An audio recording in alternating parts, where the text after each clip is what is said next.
Irmãos queridos, vamos abrir nossa Bíblia na carta de Tiago, capítulo 1.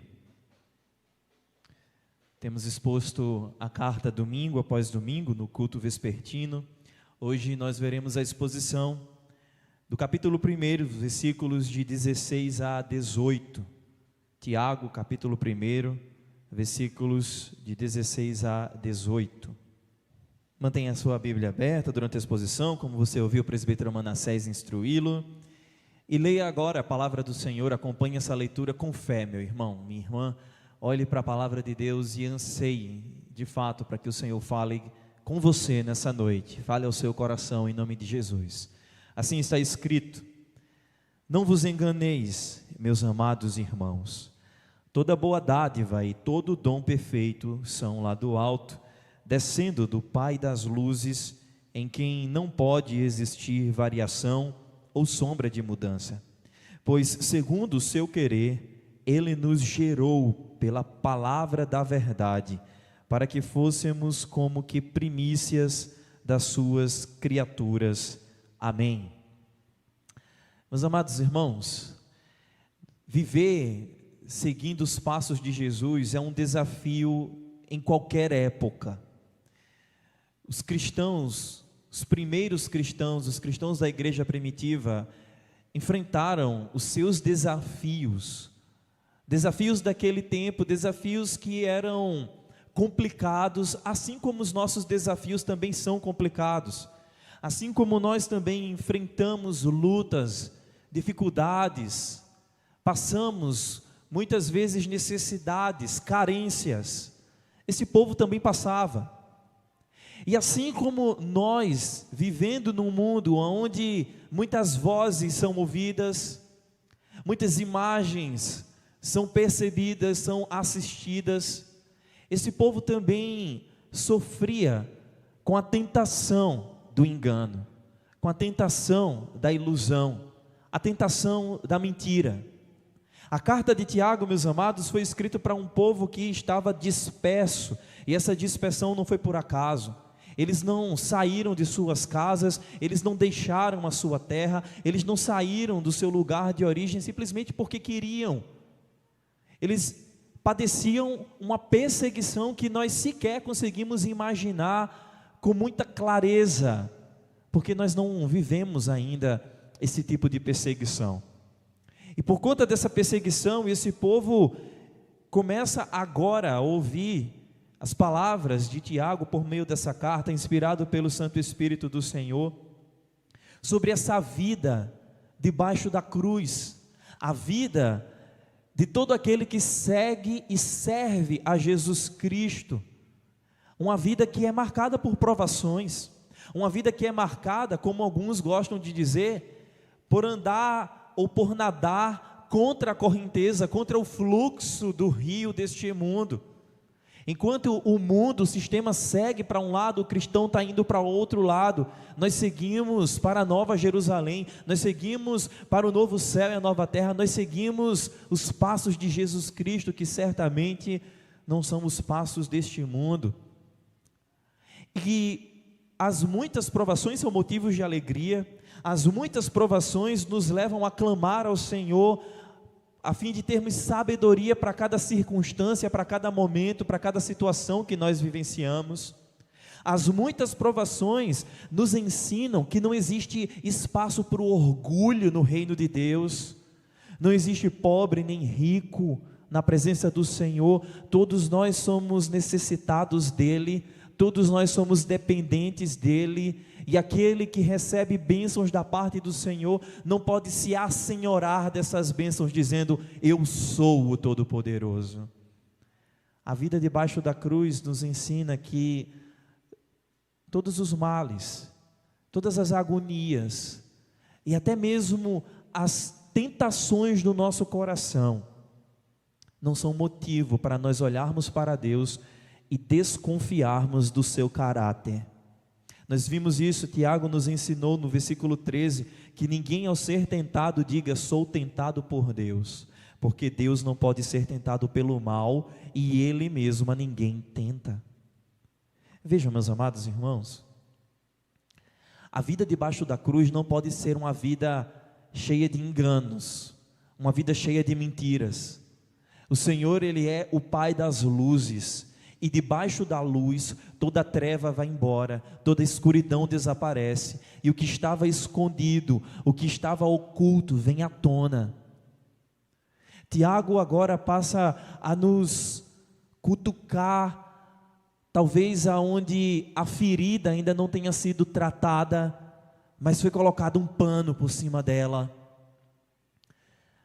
Às vezes nós fazemos isso no meio das provações, nos machucamos, nos afligimos, e ao invés de nos colocarmos diante do Senhor e tratarmos a ferida, a gente coloca um pano por cima dela e finge que nada aconteceu. Tiago, inspirado pelo Senhor, ele fala aos nossos corações nessa noite.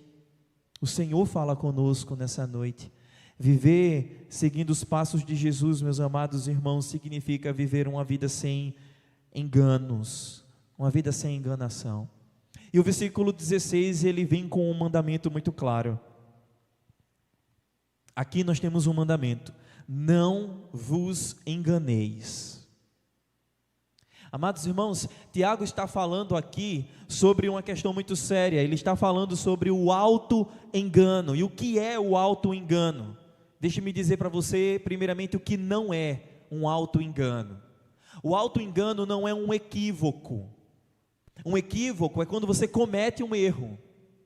É quando você, por exemplo, sai da sua casa e vem para a igreja, e você acha que sabe o caminho, que é só você sair da sua casa, pegar a direita, ir mais à frente, e depois de 3, 4, 5 ruas, você vira à esquerda e você chega na igreja, e aí você vai naquele caminho. Só que quando você segue o caminho e você acha que ia chegar lá, opa, não cheguei, errei, me equivoquei, eu achei que era ali, mas não era. Isso é um equívoco. Equívoco não é um auto-engano. Auto-engano também não é uma ilusão. Uma ilusão, meus irmãos, é uma disfunção psiquiátrica. É uma disfunção da nossa mente que consegue criar imagens ou visões que não existem. Coisas que não são reais. Pessoas que sofrem de problemas cognitivos, muitas vezes sofrem de ilusões. Veem coisas que não existem. Não, eu estou vendo uma pessoa me perseguindo. Não existe ninguém perseguindo, mas ele está vendo que aquela pessoa está perseguindo ele. Isso é uma ilusão. O auto-engano não é um equívoco. Um auto-engano não é uma ilusão. O que é um auto-engano? Eu digo para você, o auto-engano é um processo mental, onde nós começamos a mentir para nós mesmos, como uma forma de evitar verdades inconvenientes e criar uma realidade completamente ilusória. Eu vou explicar para você de novo.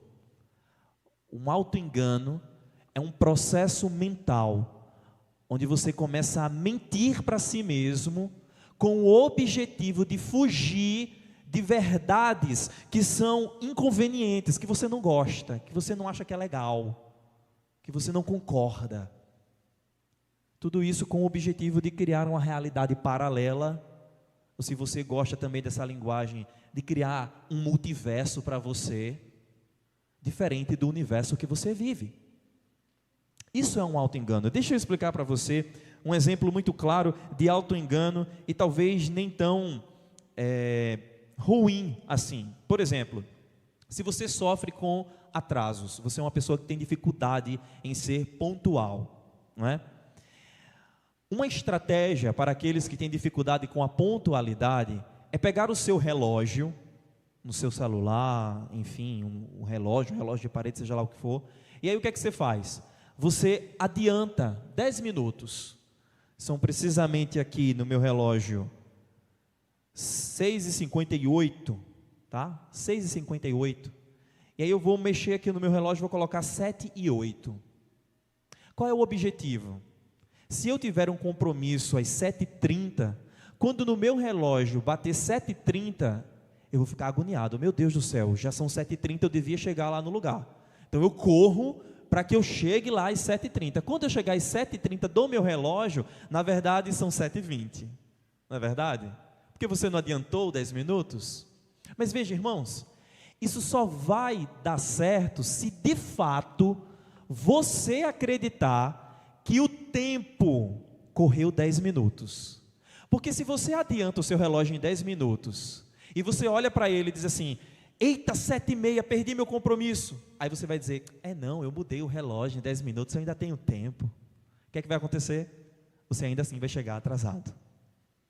Um auto-engano é esse processo mental onde nós mentimos para nós mesmos e transformamos essa mentira em verdade. Tiago fala para nós, meus irmãos, no meio do seu discurso sobre as provações, para nós não nos enganarmos. Mas não nos enganarmos acerca do que ou acerca de quem? Ele está falando do Senhor Deus. Em todo tempo Ele está nos ensinando que acima das nossas provações está o Senhor governando a nossa vida e conduzindo a nossa história para um lugar bom, perfeito e agradável, como é a sua vontade em todo o tempo. E nós somos bombardeados o tempo todo por diversos meios de comunicação e em diversas situações na nossa vida, para dizer que Deus não é bom em todo o tempo. Se Deus é tão bom assim, por que isso está acontecendo na sua vida? Se seu Deus é tão poderoso assim, por que você está vivendo assim? Por que você está chorando desse jeito? Por que você está doente desse jeito? É virose atrás de virose, atrás de virose, atrás de virose, você não fica bom nunca.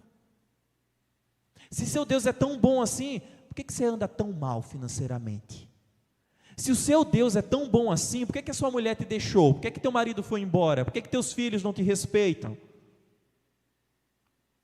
Somos bombardeados e somos confrontados o tempo todo acerca de quem é o nosso Deus, o Deus que é bom em todo tempo. E Tiago fala para nós não nos enganarmos, não entre nesse processo mental de mentir para si mesmo, de abraçar a mentira que é falada para você ao ponto de torná-la uma verdade.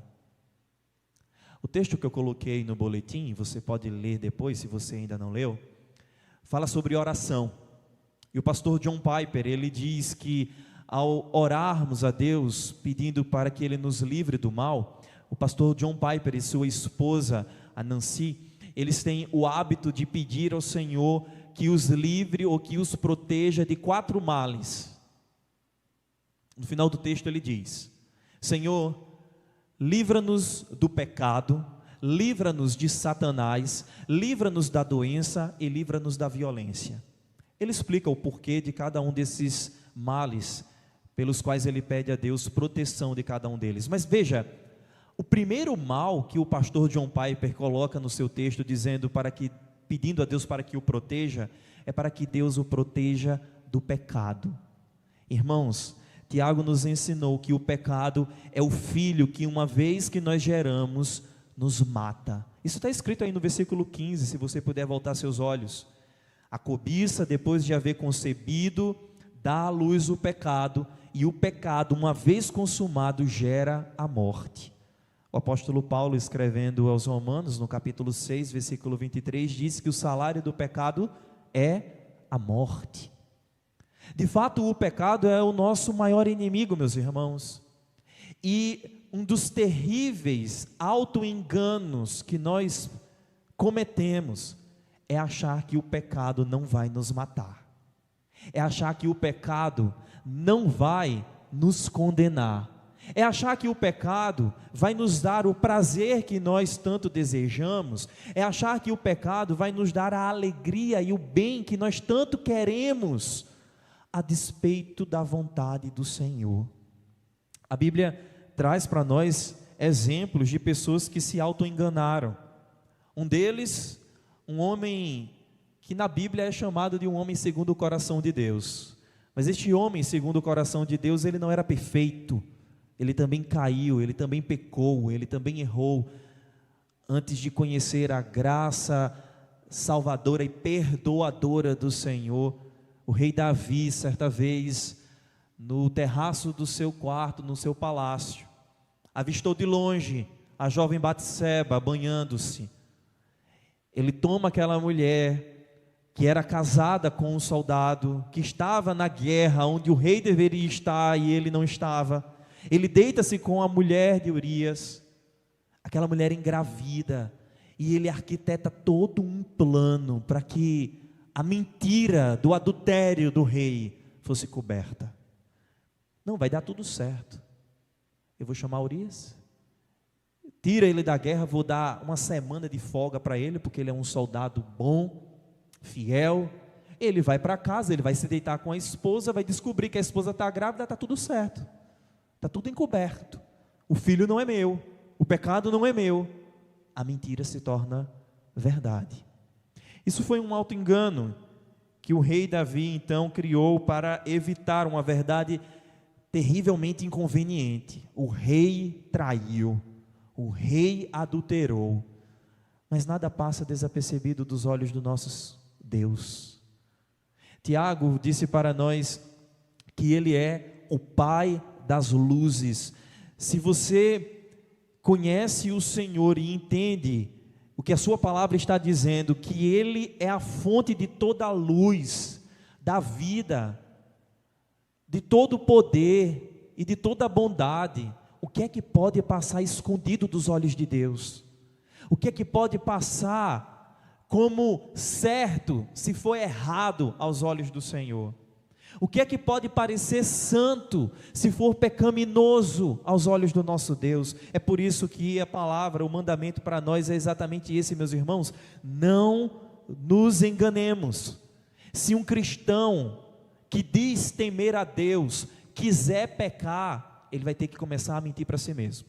Não, eu estou pecando, eu vou fazer isso aqui, isso é pecado, mas não é tão pecado assim. Não, eu vou fazer isso, mas eu vou dar um jeito. Eu sei que isso é errado, mas depois eu peço perdão a Deus. Eu sei que isso aqui é das trevas, mas eu ouvi dizer que está escrito em algum lugar na Bíblia que aonde abundou o pecado, superabundou a graça. Então eu vou pecar porque eu tenho graça. Isso é mentira, isso é um auto-engano, isso é ilusão de Satanás sendo lançada na nossa cabeça, e nós não podemos abraçar isso. Nós não podemos, meus irmãos, fazer com que a mentira seja verdade em nossas vidas. O crente que deseja viver em pecado precisa confessar que pecar é uma coisa certa, é uma coisa boa.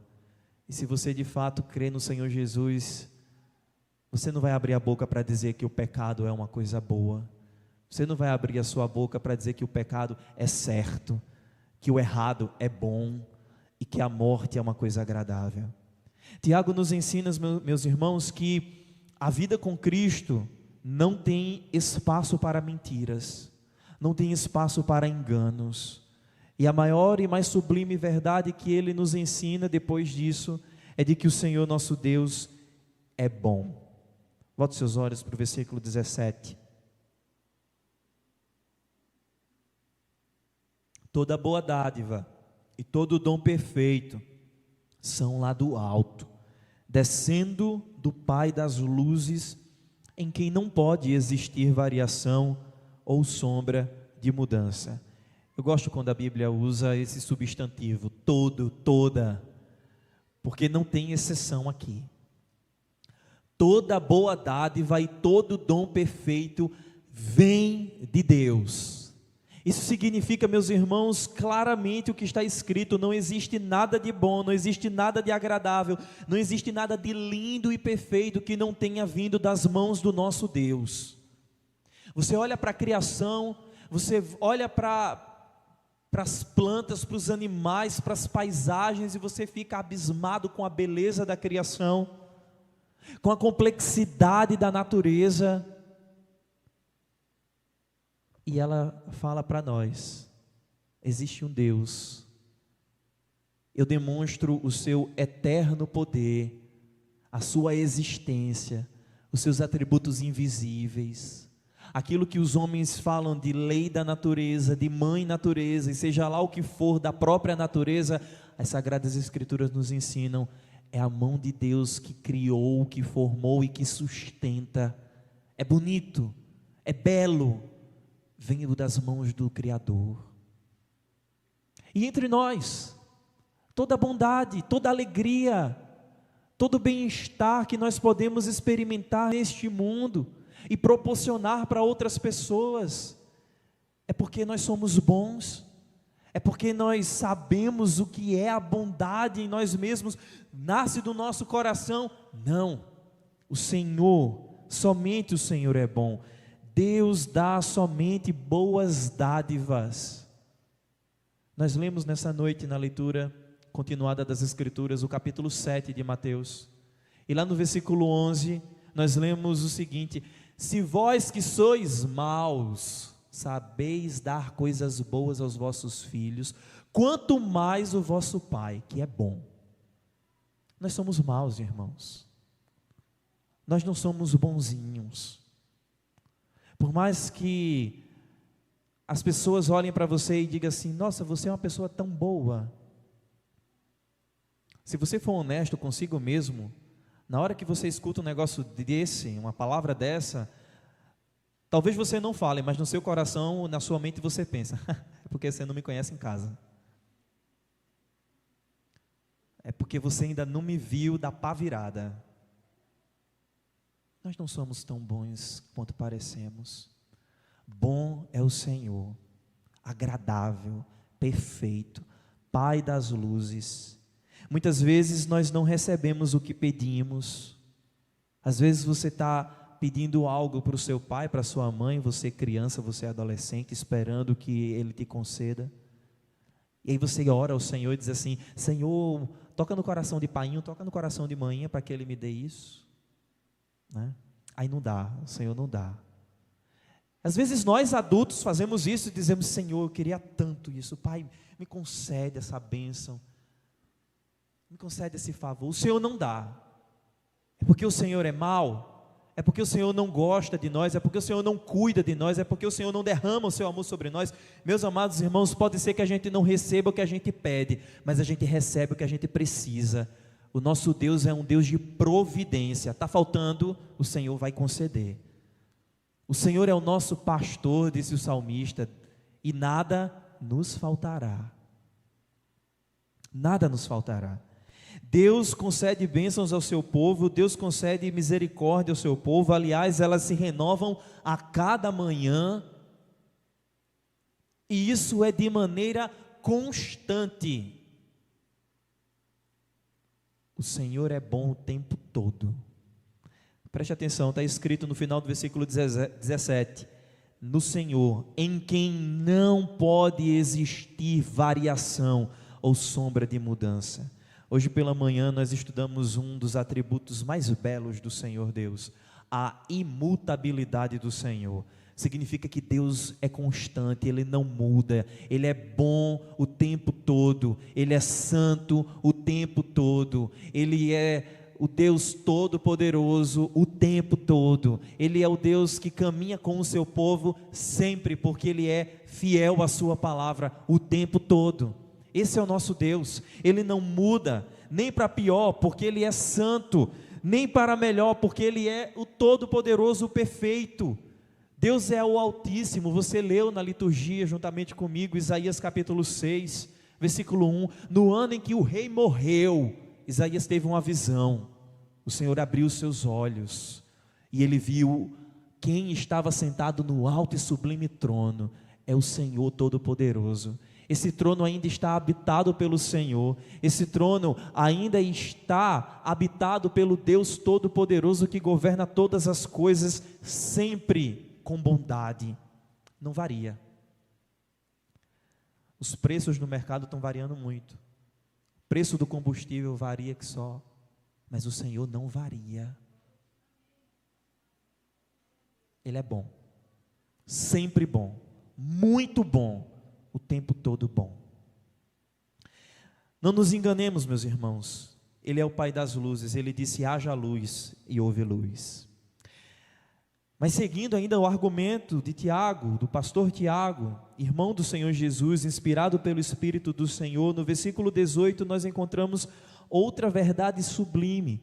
O Senhor nosso Deus, Ele é bom, e nós somos fruto da sua bondade. Veja o verso 18: Pois, segundo o seu querer, Ele nos gerou pela palavra da verdade, para que fôssemos como que primícias das suas criaturas. Deixe-me lhe recordar um certo registro no Evangelho de João, capítulo 3. O Senhor Jesus recebeu a visita de um grande estudioso fariseu em Jerusalém, de Israel, chamado Nicodemos.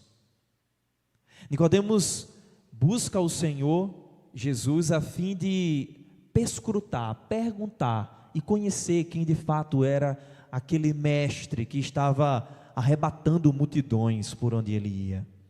E conversando com Nicodemos, o Senhor Jesus disse que é necessário nascer de novo, é necessário ao homem nascer novamente. E Nicodemos diz assim: como nascer de novo? Por acaso eu posso voltar ao ventre da minha mãe? E o Senhor Jesus fala que é necessário nós nascermos novamente da água e do Espírito. Nicodemos ainda fica sem compreender, e o Senhor Jesus diz: ora, se você não consegue entender as coisas básicas, as coisas daqui da terra, como é que eu posso te falar das coisas do céu, Nicodemos? O que Jesus falava para Nicodemos é o que a palavra do Senhor fala conosco ainda hoje. É necessário nós nascermos de novo. Isso significa que é necessário nós arrependermos-nos dos nossos pecados e crermos em Jesus Cristo. E isso é um novo nascimento, isso é uma nova vida, da qual todo aquele que foi tocado pelo Espírito do Senhor, convencido por esse Santo Espírito, experimenta. Tiago diz que nós somos fruto da bondade de Deus. Ele está falando com o povo de Deus. Ele está falando com aqueles que creem no Senhor, que padecem provações nesse mundo e que estão sendo bombardeados por enganos, assim como nós ainda hoje somos, meus irmãos. Mas olha o que a palavra do Senhor fala conosco: não se engane, você é fruto da bondade de Deus. A bondade do Senhor nos alcançou. Antes nós não éramos povo, mas agora nós somos povo de Deus. Antes nós éramos criaturas, mas agora, porque nós recebemos o Senhor Jesus Cristo como o nosso Senhor e Salvador, a nós foi dado o direito de sermos feitos filhos de Deus. Se hoje você consegue olhar para os céus, levantar os seus olhos e chamar Deus de Pai, é porque a bondade do Senhor te alcançou. E a sua vida está guardada nas mãos do Senhor Jesus. Dessas mãos ninguém pode te arrebatar.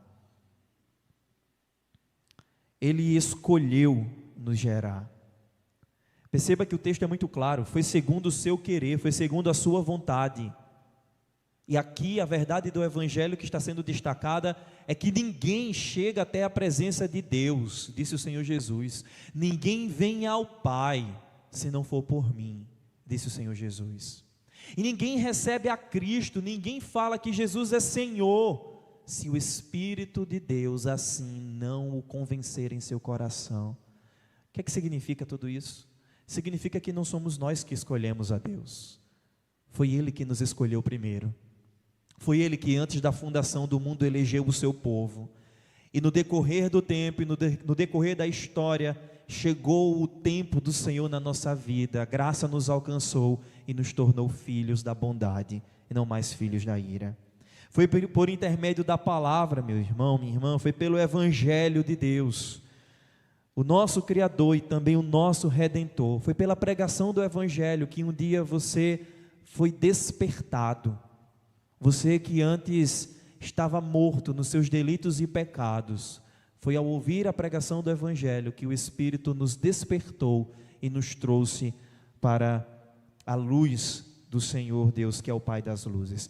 Deus regenera o pecador e transforma-o em nova criatura pela pregação do Evangelho. É por isso que Tiago diz: Ele nos gerou pela palavra da verdade.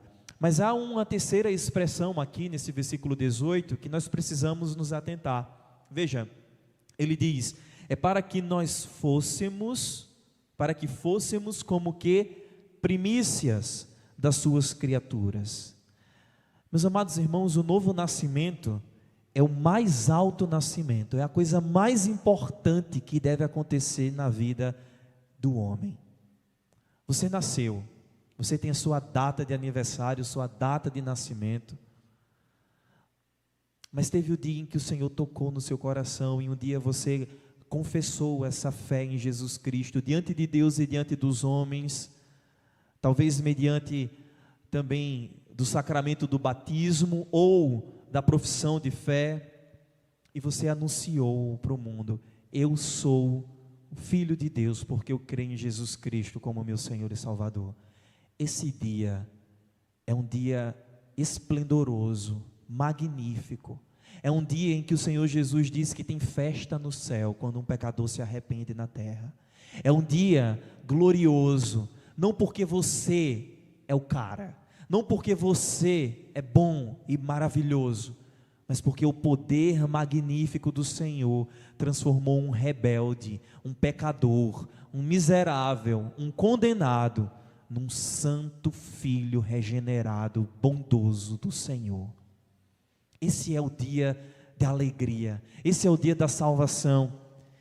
Deus nos faz um novo povo, uma nova criatura para vivermos o melhor e o verdadeiro tipo de vida, a verdadeira vida. Somos as primícias das criaturas de Deus, como de fato o Senhor criou o homem para ser. Quando Deus fez o homem, lá em Gênesis capítulo 1 e no capítulo 2, você vê com mais detalhes. Deus disse ao homem: domine sobre todas as coisas.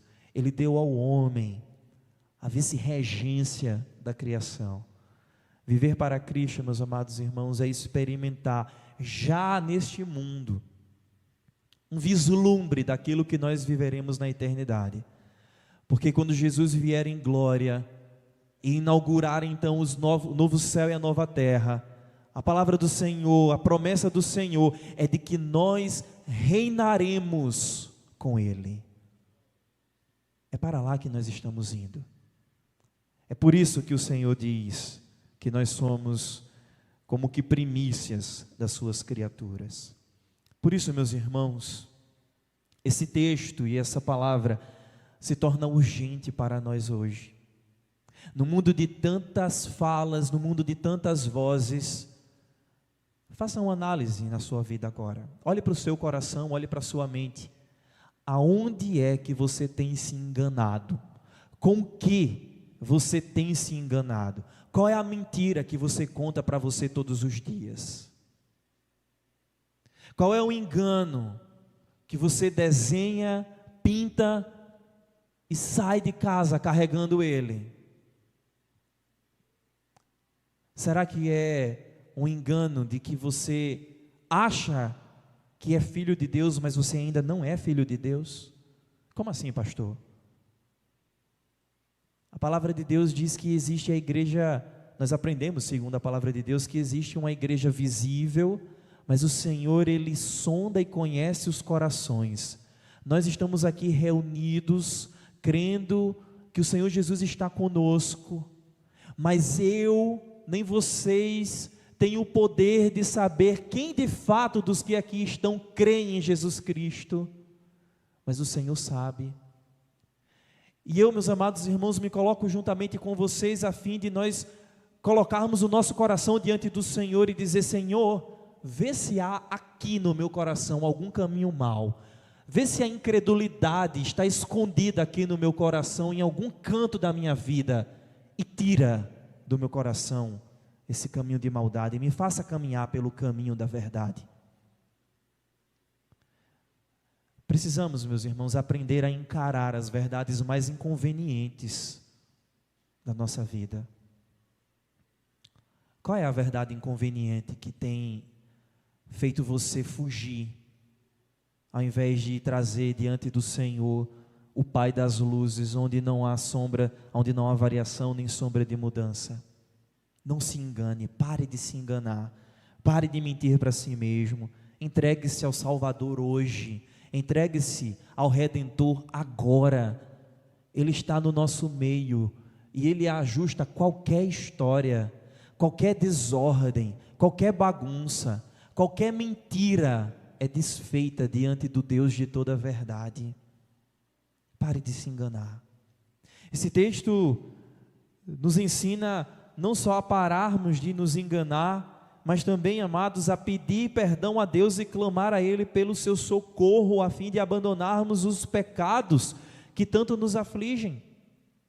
Você acha que Deus não tem sido tão bom assim para você? Talvez você não tenha falado isso com a sua boca, mas no seu coração você desconfia. Eu acho que Deus, poxa, naquela área, naquela situação, não podia ter sido de outra forma. Por que o Senhor não quis? Largue essa mentira, peça perdão a Deus e diga: Senhor, eu creio que isso é bom, porque o Senhor é bom. Eu não entendo, eu não estou compreendendo, pode ser que eu não esteja entendendo a situação em que eu me encontro, mas de uma coisa eu sei, uma coisa eu entendo e uma coisa eu confesso: o Senhor é bom e todas as coisas cooperam para o bem daqueles que amam a Deus. Peça perdão a Deus. Esse texto nos ensina que nós temos um Pai. Veja que Tiago está falando para crentes, filhos de Deus, eu já disse isso a você, e ele não diz assim: olha, o nosso Deus é o Deus das luzes. Não, ele fala: o nosso Pai das luzes. As boas dádivas vêm do Pai das luzes. Nós temos um Pai, e esse Pai é o Pai das luzes, que cuida de nós constantemente e que nos conduz por um caminho novo, seguro, cercado de bondade e com um fim bondoso. Confie nele, experimente aquilo que vem da mão dele. O salmista diz: confia no Senhor, provai o Senhor e vede o quanto ele é bom. Você já provou do Senhor? Ou você só escuta falar de Deus? Você já experimentou de fato uma vida com Deus? Ou você só conhece Ele de ouvir falar? Hoje pode ser o dia, pode ser a noite, em que o Espírito Santo do Senhor está tocando no seu coração, a fim de que a partir de hoje, você conheça o Senhor não só de ouvir falar, mas de saber quem de fato Ele é, o Deus bondoso, que cuida do seu povo e nunca nos deixa só. Abandone o engano e glorifique a Deus, em nome de Jesus. Santo Deus, bendito sejas Tu, Pai bondoso, Pai misericordioso. Em Ti não existe nenhuma mudança, Pai. Os reinos se abalam, as nações tremem, céus e terra, ó Deus, podem se abalar, mas o Teu governo e o Teu reino permanecem para sempre. Bendito seja o Senhor, que estabeleceu a Tua vontade acima de tudo e acima de todos, e revelou essa vontade a nós por meio de Jesus Cristo, nosso Senhor e Salvador, aquele que arrancou a mentira dos nossos olhos, tirou a trave e o argueiro dos nossos olhos de maneira precisa. Cristo Jesus nos ensinou e nos falou e nos apresentou a verdade. Ele disse que conhecendo a verdade, seríamos libertados por ela. Por isso, Senhor Jesus, Tu que és o caminho, a verdade e a vida, venha sobre nós hoje mais uma vez e liberta-nos do engano, liberta-nos do pecado, liberta-nos da mentira, torna-nos de fato filhos do Senhor, que amam e que servem ao Senhor com alegria, pois só Tu és o Deus bondoso em todo o tempo. Em nome de Cristo é assim que nós te oramos, Santo Deus. Amém.